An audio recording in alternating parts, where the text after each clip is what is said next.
My name is Minister Fred Whitlow. I am the founder and the owner of Stric'ly Jesus Inc., DBA Stric'ly Jesus Records and Where. I'm also the founder and executive director for the nonprofit 501c3 public charity No More Dirty Incorporated. Fred, uniquely for me, was a bridge between old people like me, because old people like me molded him. He grew up with tremendous mentors, the people who mentored me, who were powerful evangelists, activists, pastors, community workers, people who were mayors, who did tremendous things in the 70s and 80s. These were his models. So taking on their characteristics and their issues and themes, he rolled it into the way he would think. They could change the world, he could change the world. So he and his brothers were all engaged in that kind of piece. Plus, Fred had a gift. He believed in people. Even though he grew up in critical times, socially and whatnot, he really believed that people could be better. He saw, because of the way his parents taught him, that whatever you could put your mind to, you could gain. He did not think you could be failed.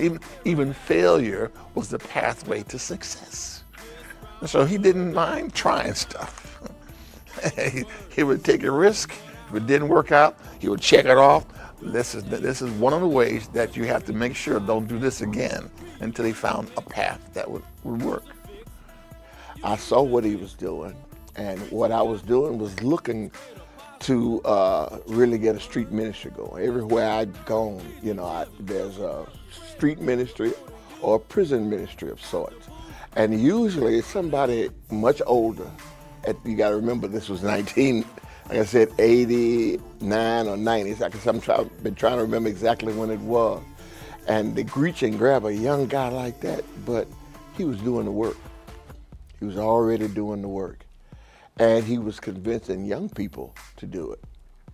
So even though the little old ladies in the church are saying, Pastor, you gonna let him go up there in that green suit? I'd say, yeah, I'm gonna let him go. And the more freedom I gave him, the more he took. And we laughed, and we saw how it kind of like the church was a little shook up, but the work and the testimonies, because we would go out, just like anybody, and go from home to home, just say, we just want to pray with you. We're not asking for anything. We're not looking for a donation. We just would like to pray with you. And there were people who maybe had never gone to church before, but they believed from afar. And I remember Fred and I approached a guy one day, and he was working on his car, and he was greasy, and he looked like he really didn't want to be bothered. And before I could open my mouth, Fred took over. I just let him have it. And after a while, the man was looking at me and saying, help. Oh, man. But the bottom line was that he began to see that, the church cared, that God cared. And that was all the mission that we needed. He even asked for prayer for himself and his family and some other people that he knew. So, we saw success in various ways, but it was the most exciting, I guess, parts about it is that we fed the hungry for years over on Governor's Drive. We'd be there, and we started going to the prisons, peeping in and out. Fred and I, we said, look, we're going everywhere. There's no place that's out of bounds. And I watched his ministry grow and grow. And at one point, he had some logos on T-shirts, and the thing that just took me away is the genius that was behind it. We knew that it was going to draw young people, but we had no idea the impact that it would have. But he had pictures of God got your back, and then on the back of the shirt was this angel that looked like a power lifter. And he said, I got your back. But, as I said, I'm just amazed at what he's doing. And he hadn't gotten tired. He stays with it. And every time he calls, I'm going to be there. What happens is that guys who don't quite fit in, A lot of times people will dismiss it because we have this form of religion that takes us to places that excludes other people. Fred doesn't exclude anybody. Man, if you want to know about Jesus, ask Fred. He'll stop what he's doing and he'll take time to tell you. And I don't know how anybody can criticize that, but of course, you have your critics. But he and I kind of developed a thing way back in there and said, well, you know what? Thank you. I appreciate what you're saying, and let's keep it moving. And the love, hey, there's no reason to argue with anyone. The love is there. And I think that's what his ministry is based on. It's the love of Jesus that flows through him, that flows through the ministry. And even if you get it right or get it wrong, like the guy that had 3 drinks and didn't get high, you get the love. And at some point you're gonna think back and say, you know what, I enjoyed how I felt. I enjoyed the experience. Must be something to it. I'm not religious. Minister Fred, it was very quick when I started getting to know him, that because I'm very open, living in the Bible Belt, but it's I am who I am, and we have had many discussions about religion and different things that we disagree on, but for me, I don't have a problem with whatever your religion is. I'm very open to all of that, but if you're a hypocrite, that's not cool. And Fred, he is the personification of, he's not going to tell you what he believes, he's going to show you. He is the good person that you're supposed to be. My thoughts about Fred when I first met him is that this guy is really funny. I've known Fred, I'd say at least a good 10 years now. I met Fred soon after he was here by way of Katrina. In 1986, I came to Birmingham to pastor the South Park Seventh-day Adventist Church. His father and mother were members there, and his dad was one of the area salespersons for our church. They specialized in sharing health literature and other materials specifically for black people. Fred and his brothers were young, they were teenagers. And so they were teenagers in the church as I was their pastor. When they were little, they would go out with their dad in the streets, and they would meet people in the malls, meet people on the streets, and share that literature and encourage them. It teaches him how to meet public, and of course, my husband was a Stric'ly when it comes to that. He would they would have to have classes. How do you meet people? How do you shake hands? You look them in the eye. That's where Fred got his early connection with people. He loves people, all kinds of people from all kinds of backgrounds. And he learned in those early years how to confront people. He'd walk up on you, didn't know you at all, you're getting on your car at Kroger's. Good morning, my name is Fred Whitlow. Now this is what I'm about. And he would engage them and stuff and say, now here's a book that you need to read. And then they'd be captured because Red is 13, 12, his brothers are younger. And they were just amazed at how these young men were so articulate, not fearful, so engaging at an early age. And that became a pattern with Fred. I met Minister Fred in 1990. Years ago, I was a youngster.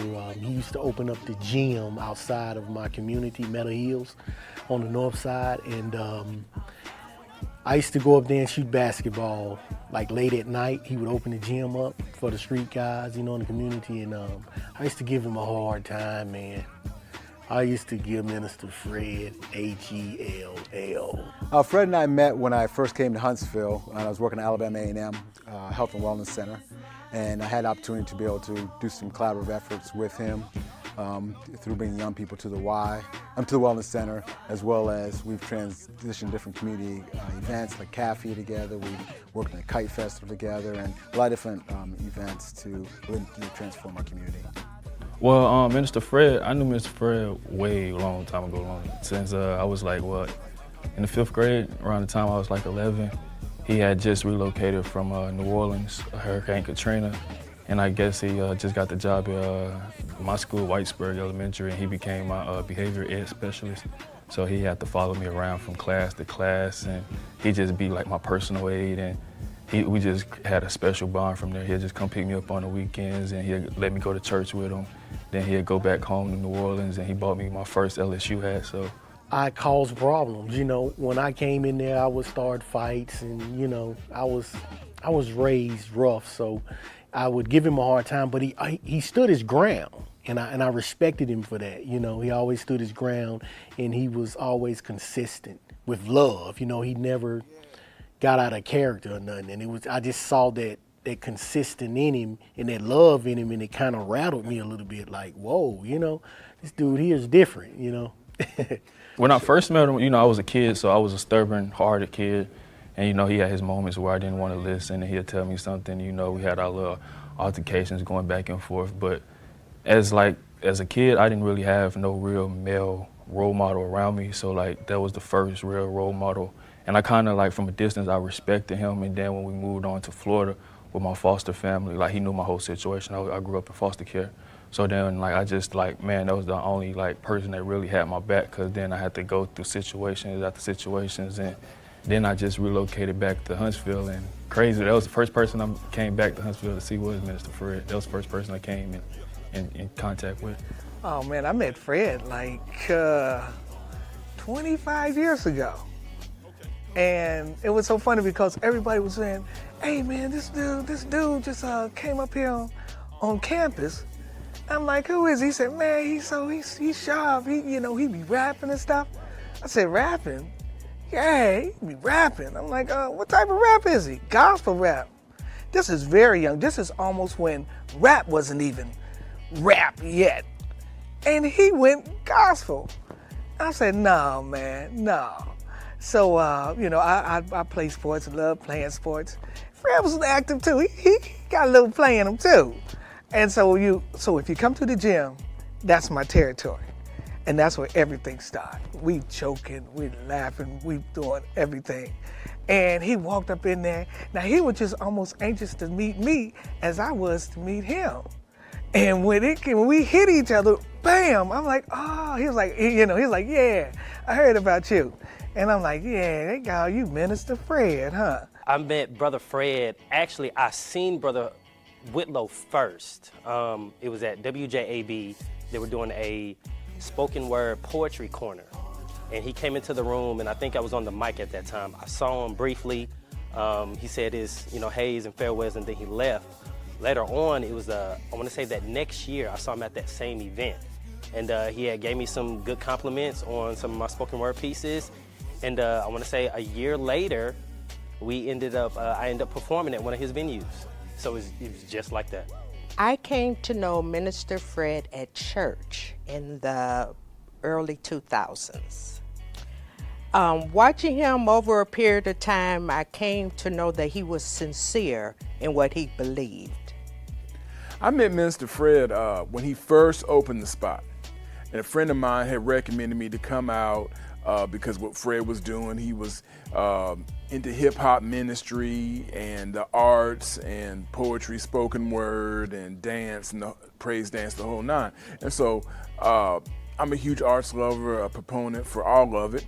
And so I said, okay, well, I'll come out and definitely support Fred. So actually that's how I really, really met Fred, was through the opening, this grand opening of the spot. I saw him at a show. So I went to his show and I reached out to him after the show because of the way, like, how he presented himself afterward the show. Like, he was very, like a lot of artists, we kind of let other people do like our presentation. We do the show, we go back in the green room, we don't show our face. We're all guilty for that. Fred, on the other hand, he actually came up and he greeted everyone, and he sat at his table, his merch and everything.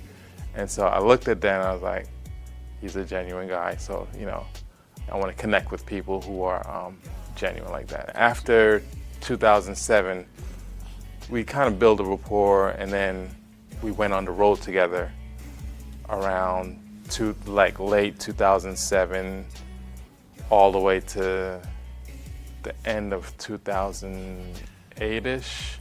You know, like just being on the road, especially with Minister Fred, is just a lot of jokes, you know. One thing I gotta say is that he grinds, like he is a workhorse. Like he will not only just drive, but he will go there and make sure everyone is, you know, has their needs met. You know, he'll make sure, for example, as a DJ, I would have more equipment than everyone else. So although, you know, it is my job to make sure everything is up to par, Mr. Fred will kind of come behind that and, you know, take on leadership and make sure that I have what I need. And, you know, so he's great for that, you know. I recently moved to Alabama, and I had been exploring some studio spots and doing some work with other people in the industry.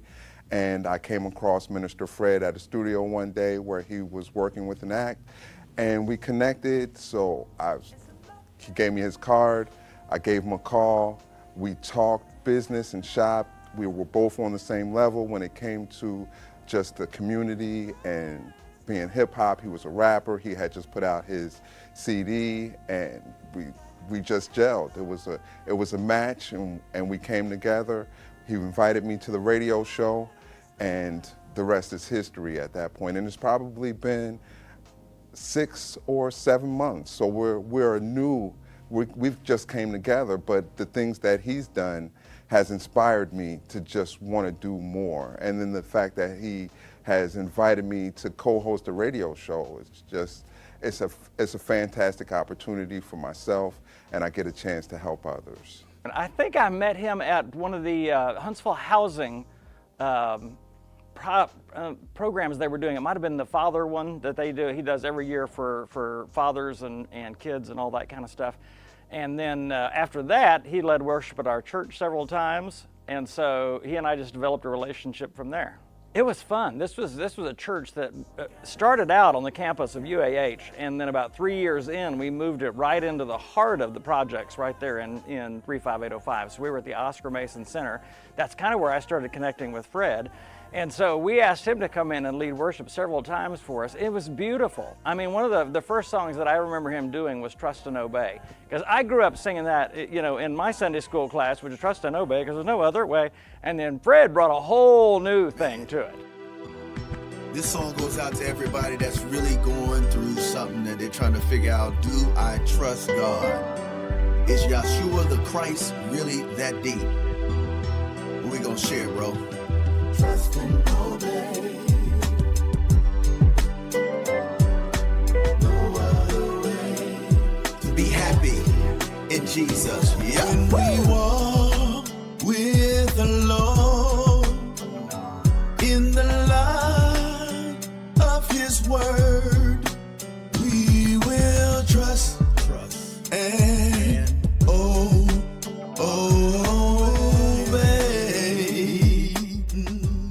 And what was beautiful about that song is, since I've known Fred 7-8 years now, he actually lives that out.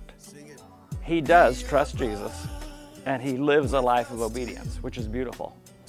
Well, I met Minister Fred Whitlow in 2011. At the time, I was the spokesperson for Huntsville Police Department, and he was working with Huntsville Housing Authority with some youth initiatives, and because of my job working with the community, our paths just crossed naturally. And then I realized really quick that we both had a lot of synergy, a lot of energy, and we both cared about the community, so we became real good friends very, very early in trying to make a difference in this great community that we live in. I first met Fred back in 89, 90. As it would be, I ended up being Fred's pastor. And after being there at the church for just a little while, you kind of noticed Fred, you can't miss him. And he's the Pied Piper, the kids kind of flocked around him. And so I said, you know, first chance I got, I wanted to name some youth elders, and Fred was one of them. And we were both getting there at this church about the same time, so the people didn't know him either. But they knew him because he wore orange suits and and lime green suits with lime green shoes to match. And that didn't shock me because I'm from Memphis. I was fired up, bro. I was like my favorite. I would not wear a tie because I thought that was like too old school, and that's why I had so much trouble. They was like, you can't be pastoring without a tie. Watch me, watch your boy. And so I stayed relevant by watching what was going on, and I said, Lord, help me to create a legacy. I saw what he was doing, and what I was doing was looking to really get a street ministry going. Everywhere I'd gone, there's a street ministry or a prison ministry of sorts. And usually it's somebody much older. You got to remember this was 89 or 90. I guess I've been trying to remember exactly when it was. And they reach and grab a young guy like that, but he was doing the work. He was already doing the work. And he was convincing young people to do it. So even though the little old ladies in the church are saying, Pastor, you gonna let him go up there in that green suit? Yeah, I'm gonna let him go. I was already working midnight basketball, and Fred got employment with the Huntsville Housing Authority, and we just kicked off a great relationship. He has a lot of energy, and I could really tell that his heart was into what he was trying to do for the community. Me and Fred connection has nothing to do with music. It's about making a difference in the community.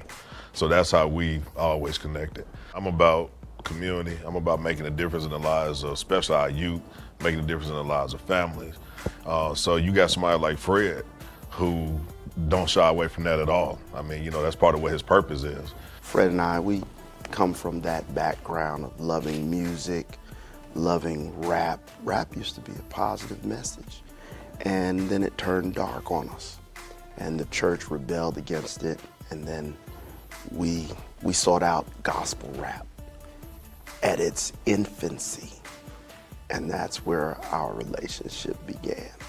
I did meet him originally at One Stop Shop. When we started the AmeriCorps program, we had a 2-week training, and the managers had a lot of community leaders come in and introduce themselves so that we could get affiliated with everyone, like meet everyone that we would be dealing with throughout our year. And we met 3 people first from the Housing Authority, and Fred was one of those people. And then also the first thing that I really remember meeting him was the Youth Services Council. He is the president. It has always been difficult, and the devil has always just slung darts and been really hard trying to stop this because he's dealing with kids. And when you're dealing with kids' lives and you're trying to change their lives and turn them around, stop them and turn them around, out of this lifestyle that they have, and they don't see a way out, and then their lives shift, and there's something that's new and different.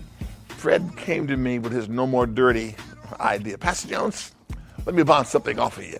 Okay, Fred. And then he talked about how he was concerned about the moral level of young people and felt, hey, they can be better. My problem is that my generation was boxed into a certain way of communicating. What we wanted young people to be was what we were 30 years ago. And we tried to mold them into yesterday's models. Guess what? It wasn't working.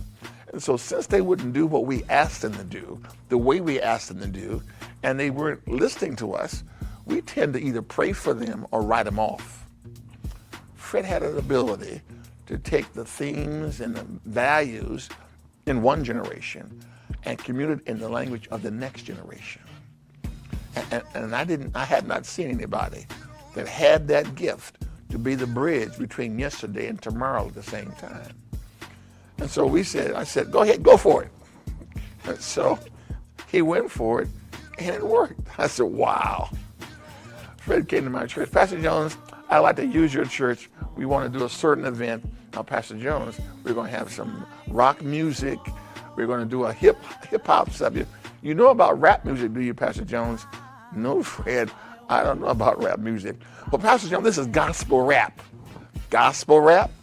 George, tell me, Fred, what's gospel and rapping? What do they have in common? Well, because I believed in Fred. I said, okay, Lord, I believe you got an anointing on Fred. I know my members believe in me. We're going to close our eyes, hold our nose, and hope they won't kill us when these kids come and we do gospel rap. The church was packed. Young people I would never be able to reach, black and white, showed up. And in his rap, he told them things that they would never listen if I said it. Now let me hit you with 3 scriptures so you can be A to the O to the L to the Y. Have your own testimony, Psalms 37, 5 and 6. Commit your ways, trust in the G to the O to the D, and obey to Isaiah 50. I was amazed.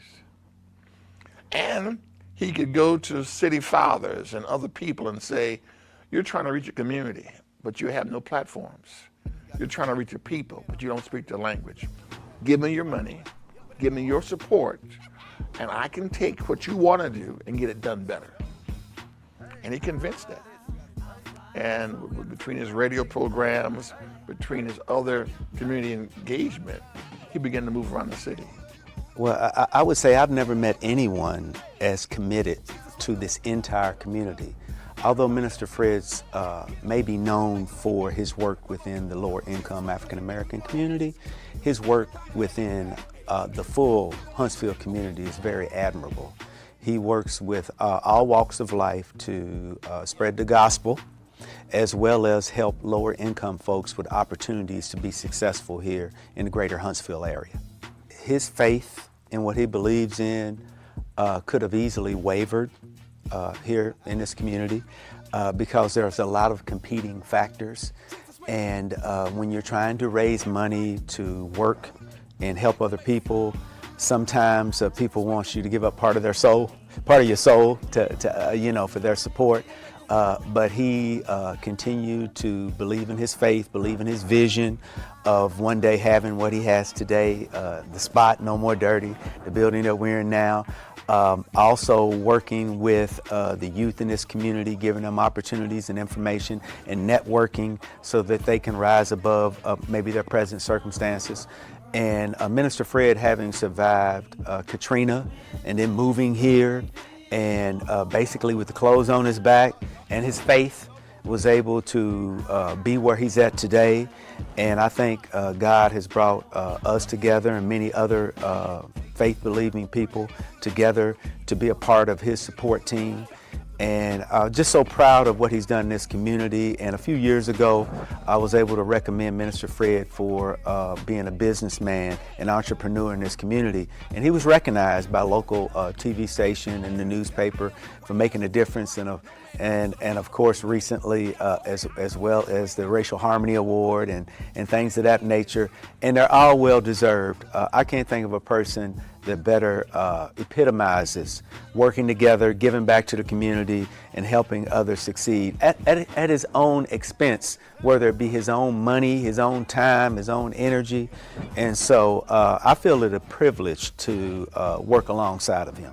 Well, we support what Fred is doing in the community because Fred is reaching a part of the community that a lot of people are not really paying attention to in ministry. And that's one of the features that I like about Fred. He's going after the youth, trying to get them to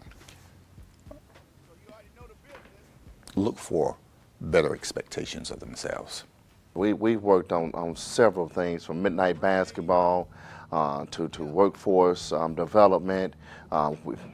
Partners with me with our Huntsville Police Department, North Precinct Block Party. So we've worked on several things in this community. And Fred is the type of person who really has a true passion for what he does. He has a love for the community. Fred he's kind of like a resource. He's a resource even for me. Fred do a lot in the community as far as his camps, and he have these awesome community events, and he's always, inviting us and inviting our guys, and he even worked with the kids in the foster care system as well, and I do too. We've hosted movie nights, here at the spot. I'll put it on the calendar for the foster kids, and we'll come here and spend a Saturday evening or Friday evening here and provide food and watch a movie, you know, just to get them out of the, you know, get them out of the house. So, I mean, when it comes to that, we have kindred spirits, and we more so been, although we may use each other for resources, he may call me for a resource, or I may call him because I need support. Fred has a lot of community support. A lot of people have bought into what he's doing, and he may not have a large bank account, but he has resources in the community that he can go to. Yeah, it's phenomenal. You know, they say that Father Time is undefeated, but Fred has had an ability to transcend generation after generation after generation and stay relevant. He has a unique ability to meet people where they're at, whether they're a young person going through some challenges or us in community trying to just make a difference. And Fred is always there to really be a leader, be a servant, and just really try to make a difference in our community. He's great with the kids, like they just hear him. We have neighborhood kids that come over to our building because we're right there in Butler Terrace. So sometimes when the kids are out of school, they'll come over, and every once in a while he'll be there. Like in the beginning, when it first started, because I've only been here for a year, when it first started, it was summer. That was when the kids first started just like coming over just to say hi, just to see, you know, what was going on. And Fred just I was letting them come in with like, you know, it's summer, it's hot, so they didn't have a shirt on, maybe they didn't have shoes on or something. But Fred, the first time he came in, he was like, hey, man, no, that's not, this is a business. You're gonna have to show respect and blah, da, da, da. So, yeah. And then ever since, like he spoke to them one time, one kid, and there were like 5 or 6 kids that would come over, alternate like during the summer. And the word got around, like if you're gonna come over, you gotta have a shirt, you gotta have shoes. But yeah, the kids are great. He's great with the kids, yeah. He's a good man. He's very firm, and he sticks to what he says, and I believe in like the goodness of him. He shows you the right things, you know. A lot of people don't have that in their lifetime.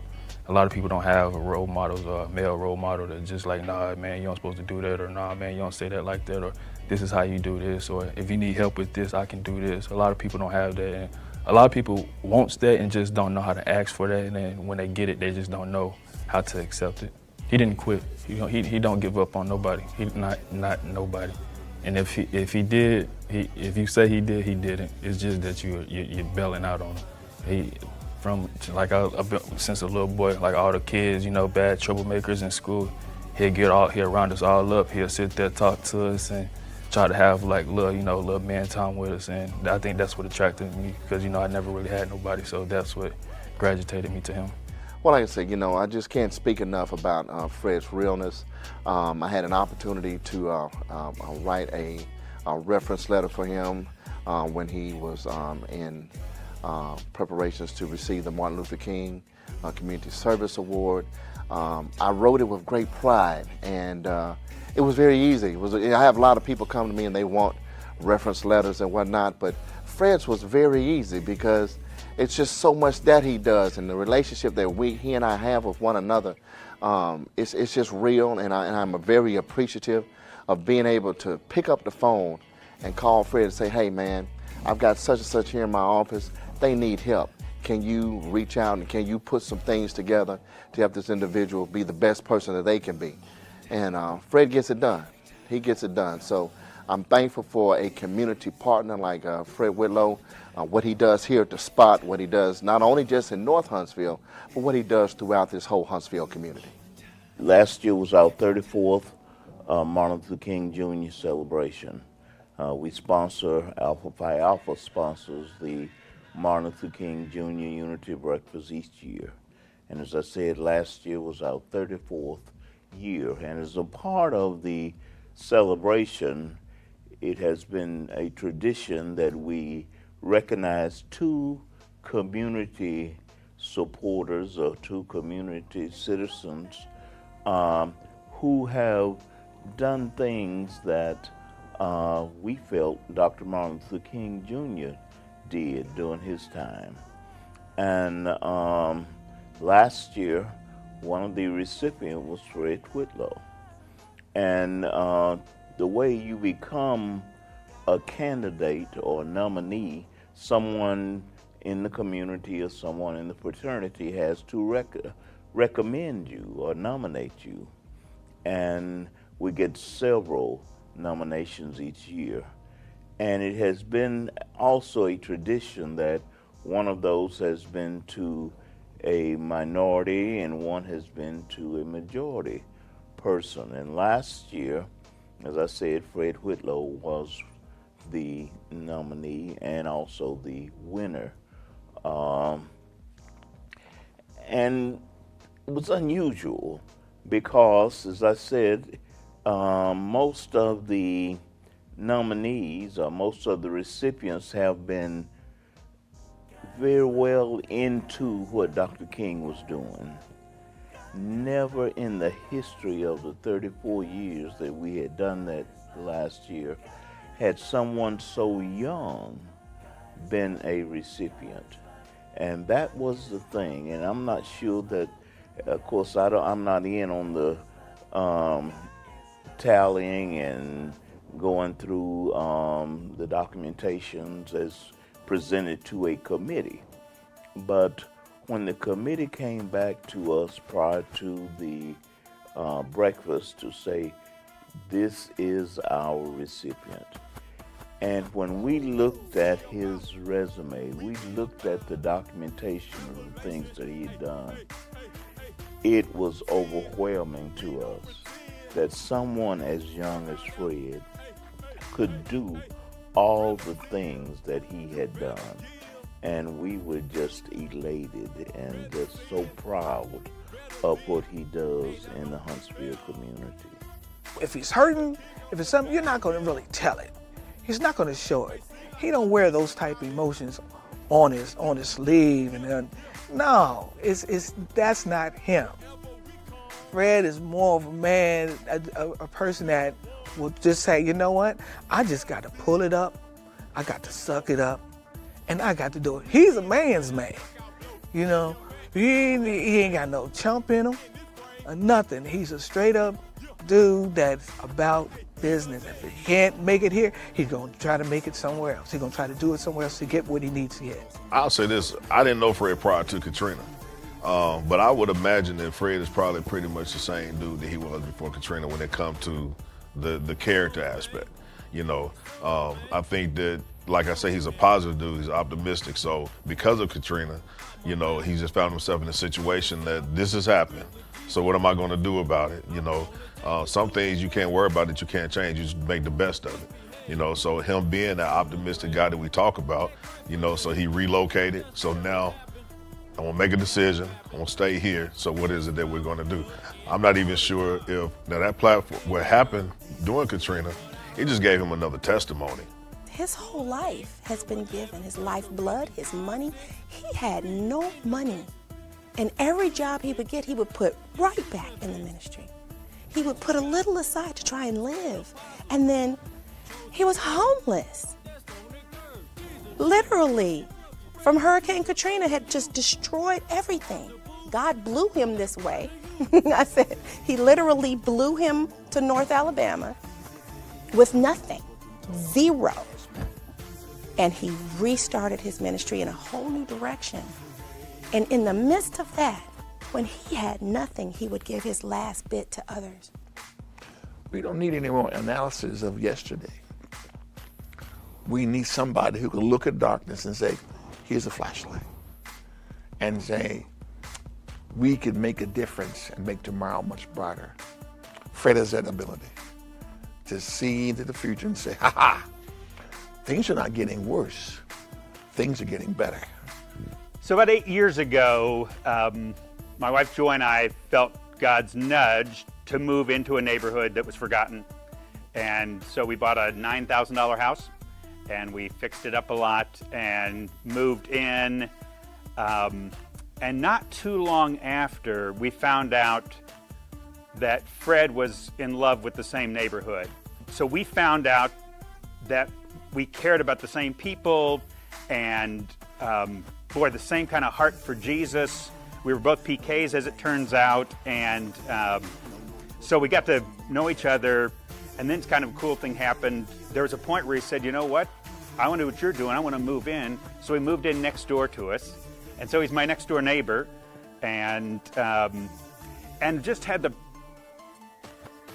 privilege and blessing of just a lot of conversations. We'll sit out on my front porch and just talk about what God's doing in our lives, what's on his heart for the neighborhood and beyond, what he's doing with housing, but then what he's just doing in terms of Smart Camp and No More Dirty and the things he's doing, and just kind of talking about where we struggle, where we need God's help, where we need each other's help, pray for each other, that kind of stuff. So, never knew when we moved in that I'd have the grace of a friendship like his, and it's been great. Fred is one of many, but he's a leader in this, and is helping transform and bring North Huntsville back to the vibrant community that it has been, and it will continue to be. But it's going to continue to take people like Fred and many others who are working toward the same goal of making Huntsville be the best city that it can be, an inclusive city for everyone.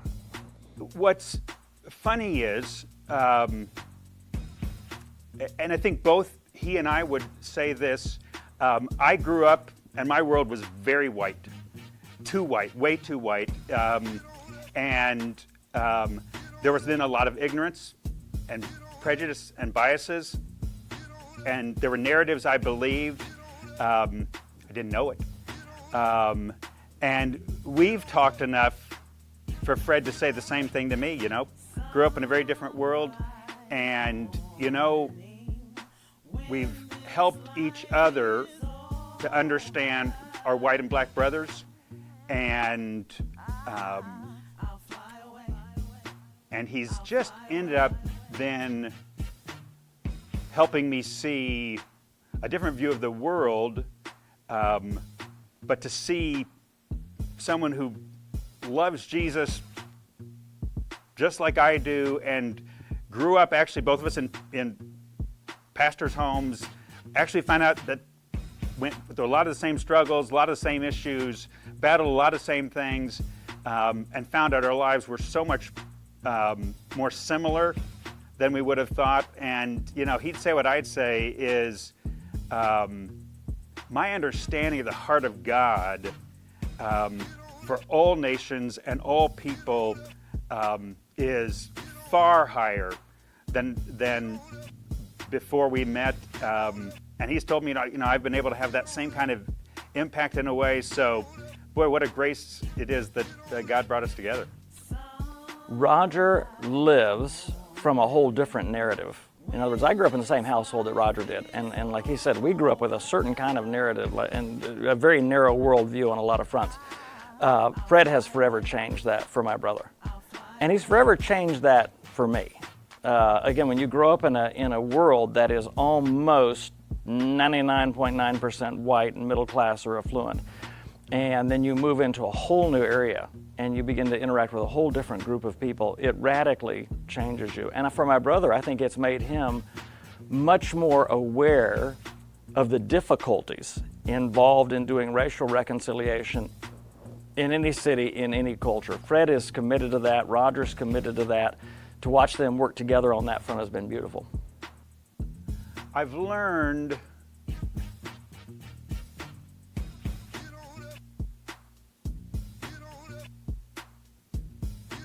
in the church, there is a great deal of segregation. And, I didn't realize how much. And what I didn't realize is how impoverished I was, because I didn't know the heart of my black brothers and sisters.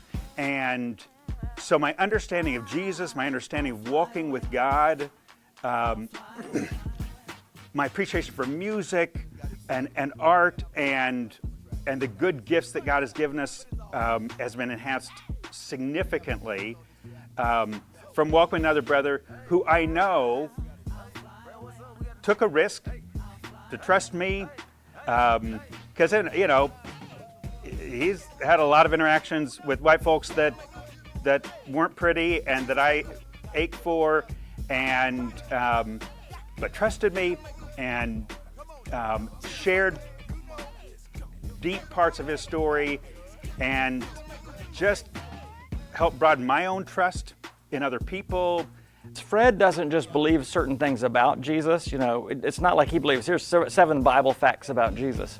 He believes that Jesus is the Son of God, that he is the way, the truth, and the life, and that we're to obey everything that Jesus commanded. Well, Fred actually does that. There's a lot of Christians that claim certain kinds of belief in Jesus, but Fred actually does it. I mean, if Fred hears a word from God that he senses Jesus is calling him into something, he's going to do it every time. When the church was outside the projects there at Oscar Mason and Sparkman Homes, it was 99% white, and it was pretty much middle class and affluent white. So when we moved into that whole new vulnerable area that Fred and my brother live in, it changed the whole look of the church. Within 6 months, we became a very, very different kind of church. Black, white, Hispanic, much smaller church. There was a lot of people that could not make that move. What was going through my head is, what have I done? I mean, I was so, you have to understand, I was so far out of my element. I had always been either a lead pastor or a teaching pastor at largely white, upper middle class or affluent churches. So to take a church that we had started 3 years earlier and move it into a very diverse area and an economically vulnerable area. The church it just started growing. Now it was a combination of what they were doing plus the urban stuff I was doing. And then we began to walk the neighborhood. So we would put flyers, knock on it, and then start praying with everybody in Mason Court. And say, hey, come on over Sunday afternoon, we pray with you. Now people going through all kinds of stuff. They didn't come to the church initially, they would come for prayer. But then they became our friends, and we became their friends. Then they started coming to the building, church house. Then they started saying, hey man, why don't you do a block party out here, man? We'll buy the popcorn, we got food stamps, we got, I mean, like, when I say everybody chipped in, EBT, business owners, corporations, that little church was the talk, and it still is doing great things in this community. And so, you know, of course, Sparkman Home is coming down, so they're not in there, but they're now a communitive church, and they meet in another building right across the street in Cornerstone Initiative. That's where they meet. And still, it's boots on the ground. And so that's what my partnership with them was. And actually, man, I was all the way in. I'm still in. You know, I just now kind of assist in what area because I'm doing the session. And so then they support the session with their time, resources, and their influence. And that's the gospel. The Church of Acts grew because they came together, met the needs, whatever was going on in the family, in the community, because the community is the family, you meet the need. It was the most difficult and beautiful thing I've ever watched. You know, in other words, I talked to other friends and other pastors that say, hey, we'd love for our church to be more diverse. And I said, well, you need to understand this. It's a costly endeavor, and it's an awkward endeavor. In other words, there's all sorts of awkward moments. When cultures come together in an environment where everyone's a little bit uncomfortable, it's just awkward sometimes. And I still say some things I'm like, oh, I probably shouldn't have said that. But if you'll break through the awkwardness, you know, if you'll be patient with the process and you'll get through the awkwardness, on the other side, there is beauty. There is the kingdom of heaven. And the most incredible thing, when I watched what happened with our church moving into Huntsville housing and that whole area, is the most amazing thing wasn't just the racial diversity that began to happen. It was the economic diversity. I mean, we had single moms that lived up in Governor's Bend, which is a very white, affluent area, and we would have ladies, single moms from the projects that would be going up to them, to their houses for a baby shower. But we'd also have a baby shower for this young lady that was right there in Sparkman Homes, and we'd have our ladies from Governor's Bend coming down and being in that, and there was no sense of tear, there was only a sense of peer. And to me, that was the most beautiful thing, that there was no more a system of tier based on education or economics or ethnicity. It was purely the love of Jesus Christ expressed. We are all in this thing together. We learn from each other. It really was one of the most beautiful seasons of my life. Fred was a champion for it.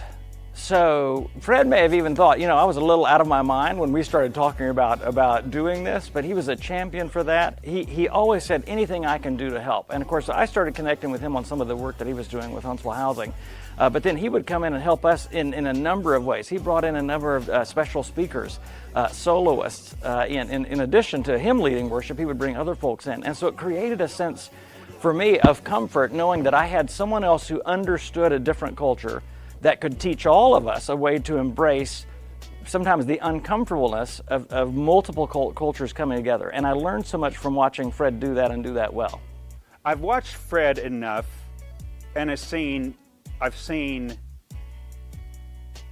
he doesn't treat me different, doesn't treat people differently. Our neighborhood is diverse, and we've got Vietnamese, and we've got Hispanic, and white, and black, and I'll watch his interactions with people, and it just doesn't change. He really does treat everyone the same. So I found that I learned a lot and still learn a lot from Fred, watching him interact with others and love other people well, even though they're very different than him. In so many ways, he ends up being a bridge builder. And, you know, there's a bridge builder even in the black community, where between sort of, okay, there's the hip hop music and whatever, and traditional, and he's seen both sides of it. You know, he's been on both sides, kind of grew up, dad, traditional, whatever. So he knows the whole story, he knows, you know, some of the Oakwood side, but he knows the street and the hip hop, and I see him as a bridge builder there. Genres of music, some which we might say are typically white or typically black, he crosses those boundaries. And so I think he's ended up through music and relationships bringing very diverse people and ages together. Yeah, and I think that's, the impact there has been significant. Well, when you rack with pain, unwarranted spaces, crazy lanes, here's the deal. Know that the light will come when you boldly speak and call his name. Yeshua. For me, it was Katrina B. But he said to me, yo, I love you. I understand it's a different normal, but I'm still here. When I was young, boy, you're a loved son. I'm a writer and a speaker, and that's a part of what I do. And so I've written a lot more blogs, for instance, on race issues. And so I can talk about the Exonerated Five and that story in ways, and I know far more black history than I knew, and I'm able to see. So I've been able to write pieces on police injustice and other kinds of issues, and even a recent issue blog that I did. I had a family member, very close family member, contact me back, and there was some pushback, but it created a great opportunity because this person's teachable, and they were just kind of raising the question, well, you know, I don't see racism in our family, and I was able to unpack, you know what, how I've been able to see racism isn't just this, oh, I hate people, you know, of a different skin color, don't look like me, or I don't think we're equal, or something. No, they're far more subtle, where I'm believing the best about people who look like me. I'm believing the stories and narratives that look the best for people like me. And, you know, it was a very profitable conversation, but I'm having a lot more conversations like that that have been good for me because I still don't have it all figured out. I'm still saying screwy things. I still believe narratives and pieces of the story that are flawed. But people like Fred, and I've got others, has just been gracious and, again, trusted me in ways that I don't know that I even merit. But it's, yeah, and I feel like that's part of what God has given me then is I have to be a steward for what I know now that I didn't know for 45, 50 years of my life. And it has opened up a lot of conversations, and I can speak more credibly for the kinds of long-term relationships that I've had with someone like Fred and some other friends of ours. Yeah. He challenges me. I can tend to play it safe. And I look at someone when he has a heart for something, he believes that God has spoken, whatever. I'm going to be sitting there, okay, no, we got to come up with a plan. We got to figure this out. We got to come up with every kind of thing that could go wrong. We could kind of do this and what could, and I'll watch Fred and he'll get a vision, a heart, whatever. And he said, let's just do this thing. We don't have to have every single part of it figured out. And I guess there's this part of me that can play it safe, try and he'll just step out. He just steps out, and I think I'm more likely now than ever before to, okay, if God's leading in this, don't, because sometimes trying to figure it all out is a way of making sure I won't make a mistake, I won't look bad. Fred's not worried about that. And I'm less that way than I was. Fred, more than anyone else, has inspired me to be obedient and to focus on obedience, not on outcomes. Fred, here's what I mean by that. If God speaks to Fred about doing something, he's going to do it whether there's 5 people involved or 5,000 people involved. He is not a respecter of persons. You know, our world says that impact is gauged by how many people show up. Fred just doesn't live that out. If 2 people listen to his radio station or 200,000 listen to him on his radio station, Fred's going to be there, he's going to be obedient, he's going to always show up, and he's going to always deliver a word from the Lord. So the way that he's impacted me the most spiritually is I watch a life of obedience that is focused on obedience, not on outcomes. It's really extraordinary. Fred is a drum major. Fred is the guy that stands up front, even though he doesn't like to be up front. He's always the behind the scenes kind of guy. But you can't run a band without a drum major. And so he's a drum major. He's the guy that beats the drum of injustice, that beats the drum of accountability, that beats the drum of young people and their responsibility, of leaders. He's a drum major.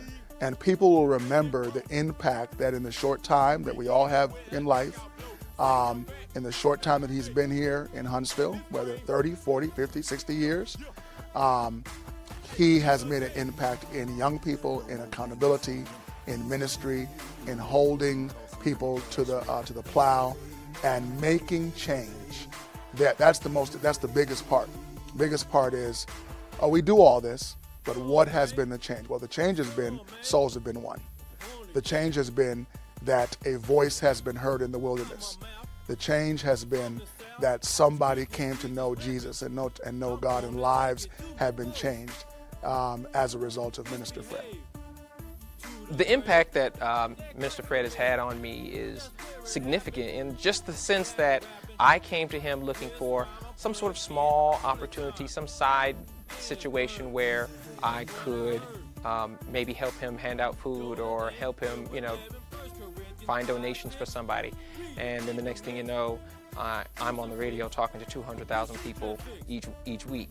And so it's been a huge impact. He's given me the opportunity to share the things that I think will help people on a scale that I never really envisioned before. And he's also shown me through his persistence and through his particular how he continues on no matter what, how he pushes through no matter what. He's shown me that if I want something, if I want to make true impact, that's the same thing I'm going to have to do. And of course it shows, because now we're talking about 3 decades now of what he's done and how he's been able to do that. So I'd like, at some point to say that I've been in ministry that long and been working towards the community that long or longer. So he's really shown me the path to doing that. Oh my gosh, he's had so many impacts on the community. He works with the youth. I mean, he's a role model for them. He's leading them to God. He's a mentor to them. Involved in everything that he can be involved in. It amazes me at the energy and the time. It's like, when do you sleep? I mean, he wants to be out there doing everything for the community. The voiceless wouldn't be represented without Fred. Fred has the ability to really, the people that are kind of lost or people don't really heard from, he has an ability to really make sure that they're represented in all different areas. Fred is consistent. He's a person who believes in community, no matter what area he is in, and our community to be worse off without him. Now, he works for the Housing Authority. My wife works there also. Some of my members work there. And so as he moved from place to place, he won the credibility of people who didn't have opportunity. Fred had a way of saying to them, this is not your end story. this is your launching story. And let me show you how to launch from where you are to where I landed. Because Fred started in his family, started in a similar area where they knew what poverty was, they knew what stress was, they could identify where people were. So he didn't say, do as I say, because I read a book. And in my book, they say go 1, 2, 3. He says, let me show you what happened to me. Let me walk you through into your future. They are me, but they haven't recovered or found their purpose. I found mine in a dorm room. And I experienced it when I was on the block in Mason Court when it had 2 exits. When them cats roll in, drop the dope off, broad daylight, be like, what? Butler Terrace, Meadow Hills, roll up, crack house, pimp house, church house. But I realized I was them, but I'm recovered, or I have a purpose to live, and I know Jesus loves me so much, that ain't worth it. So I was like, every time I saw someone, I saw that could have been me if someone didn't tell me. I think he had a strong impact because he taught me what a man was supposed to be. And like at the time, like I said, I grew up in foster care. I didn't know my dad. So like with me having the same 2 names, Frederick, first name Frederick, a lot of kids was like, hey, is that your dad? But I was like, nah. But then it just come to realize like, I started learning little things about him and he just taught me a lot as a young man. It blows my mind because, it's one thing to say, God, make me whole. It's one thing to say, I'm going to get my education. It's one thing to say, how can I put it? This is a deep question. You just hit me with something deep. It's one thing to say, God can do all things and he's able to do exceedingly much. But it's another thing to look at a person where they weren't that at all. And then they say, man, you didn't give up on me. Then I'm toe up. I'm so messed up. I got to put on that face. Okay. All right, man. Love you too, bro. Back up off me, cause I'm about to drip. I'm about to drip, and I ain't talking about money. I'm about to drip. Tear, drip. And then I know that God is real, cause I'm just a guy. There's a legacy that I don't think he'll even know. I don't think we'll ever know everyone who's been impacted until Jesus comes. I think his impact is love, because a lot of people don't have love around here. He sticks with you. If you don't have nobody, or nobody gonna answer their phone, Minister Fred answer that phone for you. He'll sit there, he'll listen to you, he'll talk to you. If you need somebody, a shoulder to cry on, he'll sit there, he'll understand. He's just very humble. I think this impact is a ripple effect, where into all the world, and I don't know if we'll ever really know until Jesus tells us, but that impact has been huge. For 30 years, you've been doing this, you've been talking about this, you've been living this, you've been on the front lines. The radio show it's on WEUP here. It's the hip hop and R&B radio show. It's a genre that's been out for, I guess, maybe since the time of the inception of hip hop, like the 70s. The difference came in was where they're rapping same way like how they rap on mainstream. The only difference is that the element of God is put into rap. So that's the message behind gospel hip hop. The content for the show is Christian rap, gospel rap, inspirational songs. I realized that for urban culture, hip hop was the voice. And back in the day with Sugar Hill and all of that, you had to have a poet or a rapper, you had to have a rhyme, you had to have a b-boy, you had to have a DJ, and you had to have a mic. And so it was all about expressing what you were feeling in that moment and whether it was right or wrong. So I realized that all through life, When you're just having a conversation, you're a poet. When you're rapping, you're taking rhythm and rhyme and you're adding rhyme schemes and all of that kind of stuff on top of a beat. That's hip hop, or it's rap on the West Coast. And so I realized that this is the communicative language for our people and for culture. And now all kids do it. Black, white, Asian, and whatever. It is the #1 selling component. It's hip hop with the music. It is.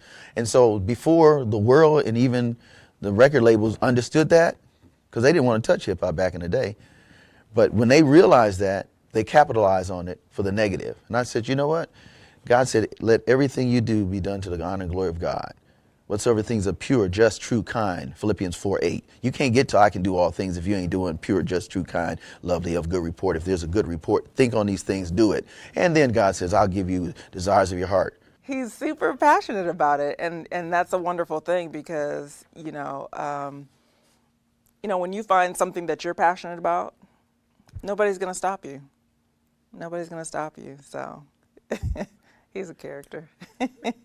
Fred has had some TV shows, radio shows, and he's grown, but his passion is, but all of it has been about trying to reach people, bring people to Christ, or do he can to help the community and help youth, and he just keep elevating, as each year goes on.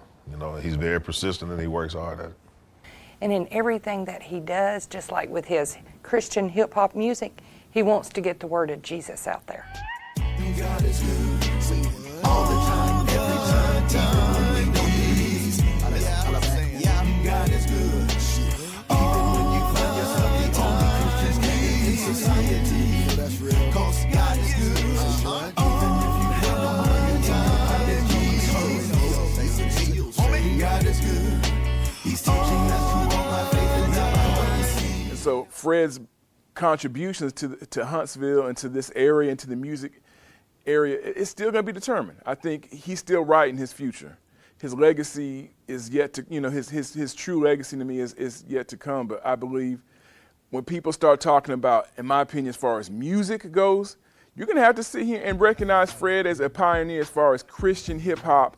I'm going to say in the South, because I don't consider myself ignorant to music. And I just can't think of a lot of people Southern-based that have been doing what Fred's been doing. Now I know now it's commonplace. It's very, very commonplace, but you're talking about a guy, 25, 30 years in the game. Fred's been doing this for a long time. It's been mentioned on cassettes. If Fred probably could have done it, he'd have 8 tracks and records and all that stuff as well. He's been doing it for quite a while, so I believe Brother Fred's legacy is still getting written every day. I watched it develop, and I was as excited as he was, because I knew that as long as it was under Fred's tutelage, this is going to be strictly Jesus. Everybody's not going to agree, but it's going to be strictly Jesus. And with that, I'll back him up every time. I guess you can say what you see is what you get. Very talkative. So he's a friendly person. He's a very friendly person. He doesn't meet strangers. Minister Fred Whitlow is amazing. And I chose the word amazing because of the heart that he has for others. To me, he has been a gift from God. He has touched my life in so many ways, and as I have seen him do with others.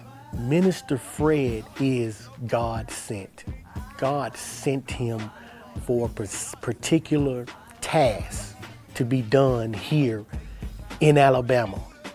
Minister Fred is authentic.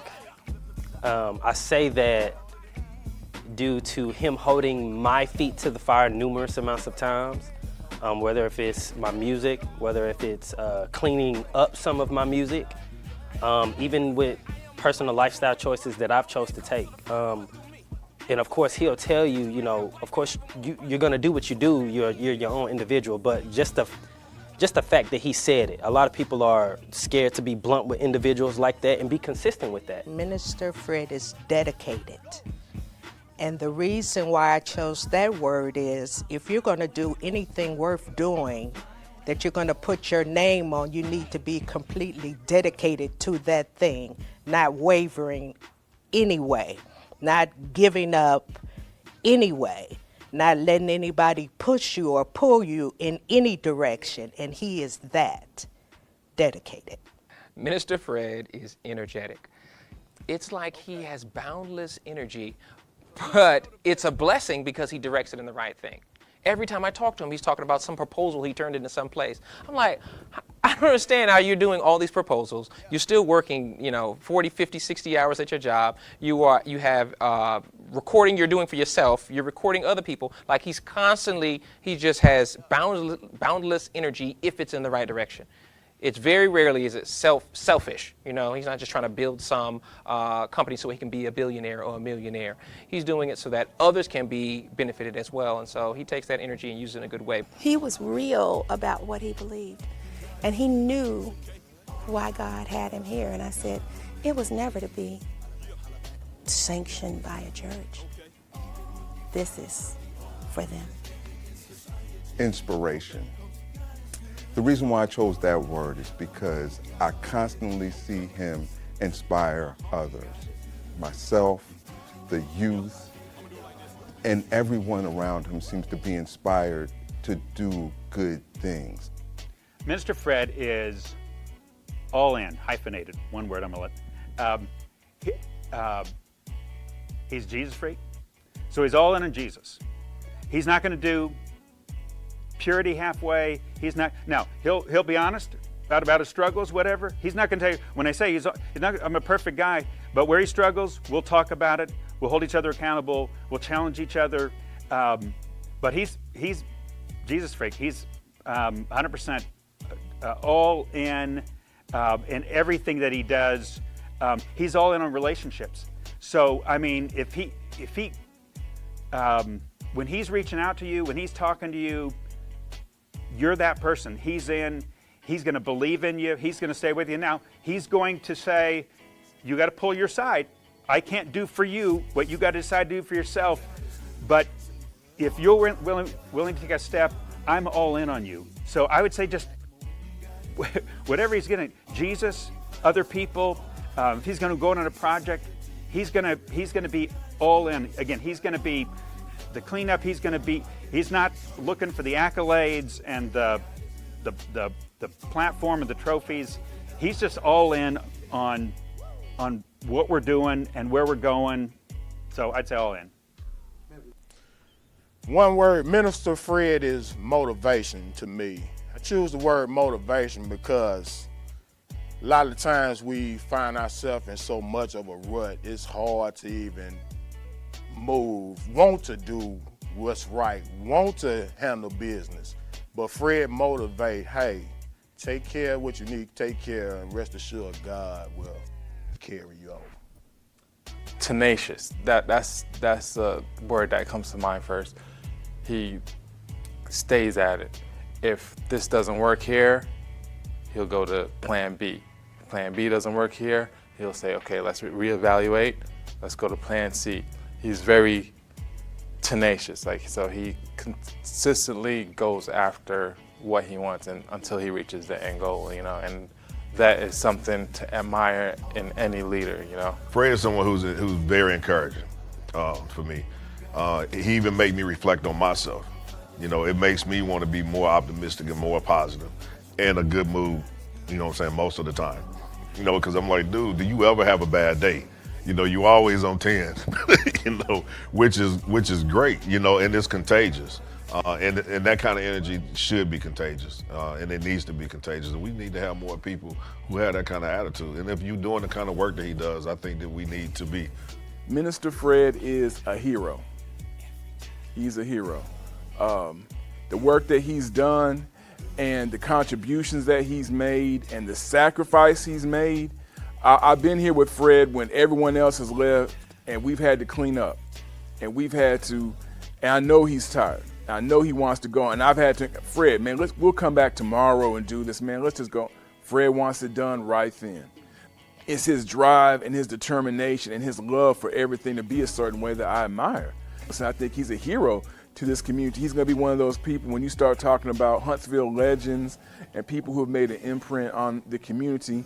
It's definitely Fred. And I can definitely say, as far as North Huntsville goes, yeah, he's a true hero for North Huntsville. He's a true cheerleader for North Huntsville. When we don't always have people leading the charge for North Huntsville, Fred is definitely one of them. As a pastor, I've met thousands of people. I worked with all kinds of programs, but I've only met one Fred Whitlow, and that nothing made him lose his hope. Nothing has made him yet give up. He is just as excited about changing people's lives now as he was at 14 and 15 when I met him. I talk about him. I said, now, Fred, you're still 18, but I know you're really an old man in young man's clothes. And he just laughs and goes on. And he continues to do the impossible over and over and over again. If I could just get me 4 or 5 more Freds, I could change the world.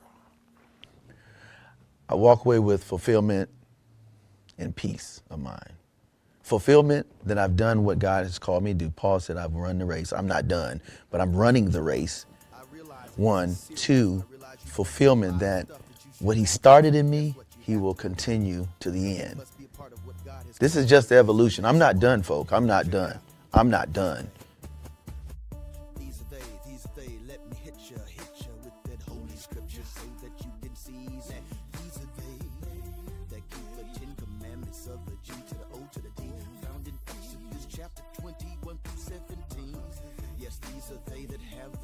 Minister Fred, I done told you this 1,000 times, and I'm gonna tell you again 1,001. I'm sorry for giving you a hard time when I was a kid, but I love you, bro, from the bottom of my heart. Minister Fred, you've been a great minister, a great brother, a great friend, and it's a privilege and an honor to work with you. You inspire me, even this old broken down soldier. You inspire me to continue to be the best that I can be for the name of the Lord here in this community. And I just want to exhort you to continue to do what you do. You affect more people than you could ever possibly imagine. God bless you and thank you for being you. Minister Fred, if there's one thing that I could say to you, it's that you are a true blessing from God. You're my angel. You have helped me through so many things. You was there for me when I first came to this community. You've led me to so many people. You've been a true blessing to my daughter, my grandson, me, and I love you from the bottom of my heart. Thank you for being dedicated and committed to serving the Lord no matter what comes, no matter what happens, no matter who says anything. You are grounded in it, and I appreciate that in you. My man Fred, we go far back, man, and you have been a role model, you have been a friend, you have simply been someone that I have looked up to, and I want to appreciate you. I want to affirm you again, your ministry. I want to affirm you as a man. I want to affirm the work that you have done. And I know that whatever words that I have said pale in comparison to the anointing that God has placed upon your heart and upon your life. And so I thank you for your work. I thank you for your friendship. I thank you for all that you do. And I know that even today there's still more that God has for you to do until the time that He tells you to lay down your sword. Until then, I'm with you. Let's do it, and let's win some souls for the kingdom. Minister Fred, I am just glad that we crossed paths that time. You know, that one day where I was looking for something and God had already put on my heart that you were the person who had that opportunity.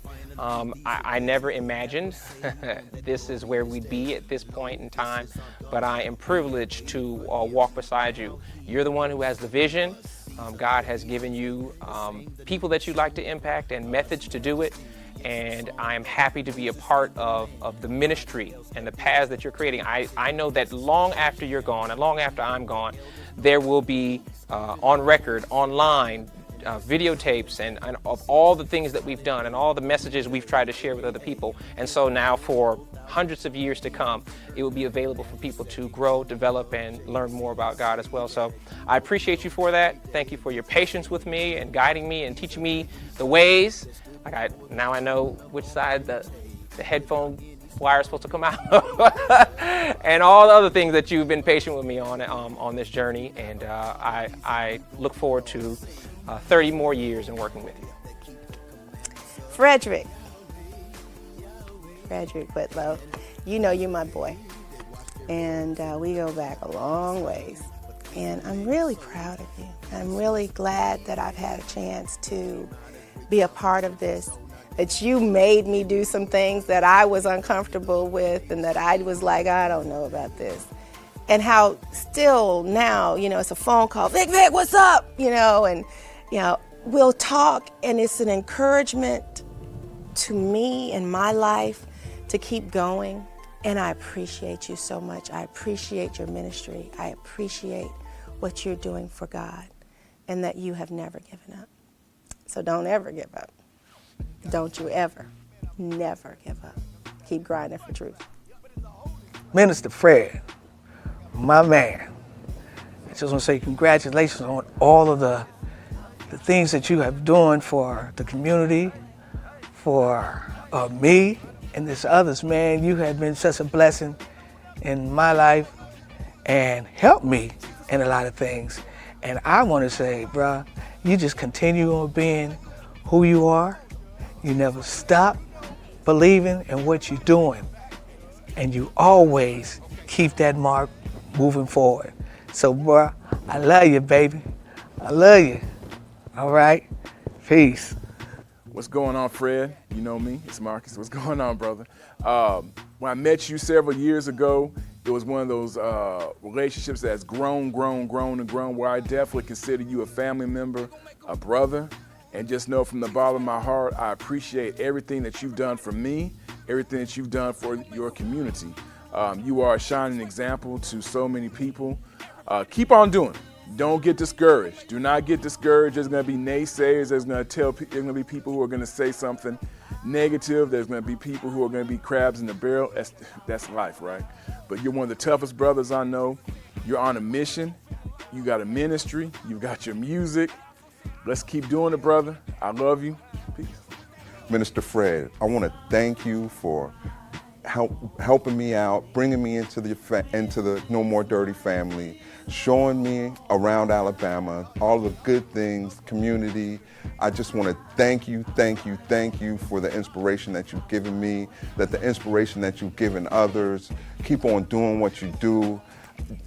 The sky's the limit when it comes to the No More Dirty show and the community that you give your all to. Big 2 thumbs up, Minister Fred, and thank you again. Fred Lowe. We are PKs. We're juniors. I know you're a 2. I'm okay with the term junior. And one of the biggest graces of my life is God bringing you to me as a friend. I appreciate the trust you've put in me, how you've believed in me. I appreciate the things that you've shared, the ways that you have challenged me. And I want to tell you, well done. One day Jesus is going to tell you that, but I want to tell you right now, well done. Loving people, bridge builder, being an example for people to follow, not just talking about Jesus, but living the way of Jesus, all in. I love you and look forward to loving on our neighborhood more. Mr. Fred, too. It's your boy DJ Cinderhand, man. I just want to say thank you. You provided a lot of opportunities for me. I would have done anything, but you showed me the best thing to do and gave me a chance to decide. And I also appreciate you showing me every idea, and if it's worthy, pray on it before you move on it. Because, hey, God is real, God is amazing, and God is good. Thank you, Mr. Fred. Fred, man, the way you encourage everyone else, man, I just want to encourage you to keep doing what you're doing, man. Continue to stay positive, You've already proven that through life's ups and downs, you know, you're a soldier, you're a warrior. But we want to let you know that people like me, I care about you, I'm here for you. So when you do have those low moments and you don't feel like being the energy bunny, as somebody called you earlier, you know, you can always reach out. Know that you always have, you know, a safe place here, man, as a friend, forever, man. Fred, my brother, just continue to do your thing. We're fortunate to have you in our community. We're fortunate to have you to just continue to make a difference in my life personally, but also in a lot of people's lives you touch on a day-to-day basis. And just don't grow weary in well-doing, as you're a great man, you're doing some great things, and I'm just honored to know you. You are showing what God has given you the talents to do. What you're doing is just what we need to do. I just wish so many other people could join in and help you do those kinds of things. But I know that God has you on his back, and he will do whatever you need for you to continue to do the wonderful things that you're doing in Madison County and Huntsville. Thank you very much for all that you have done for me personally. Thank you for what you're doing in the community. Thank you for what you're doing for the country worldwide. And, you know, keep staying at it, keep prayerful, keep hopeful, and we'll see how it is in glory. Fred, I ask that you continue to be the man that God has ordained you to be. He definitely has a calling on your life. Remember, like we always talk about, stay on mission. Don't get caught up with the noise in the background, but stay on mission, being who you are, working in this community, and to God be the glory. Fred, I'm laughing. I'm sitting there thinking about the times when you showed up in the green suit and those poor little old ladies said, don't let him go up there. And I know that you are oblivious to all of that kind of stuff and you're moving forward. And I think God is going to continue to bless you just as he has. God bless you, my friend. I love you. Minister Fred, man, you know it's nothing but love. I love you. It's just, you taught me more than what an average person would think you know. You show love, you show respect, you show loyalty, and that's all the above from you.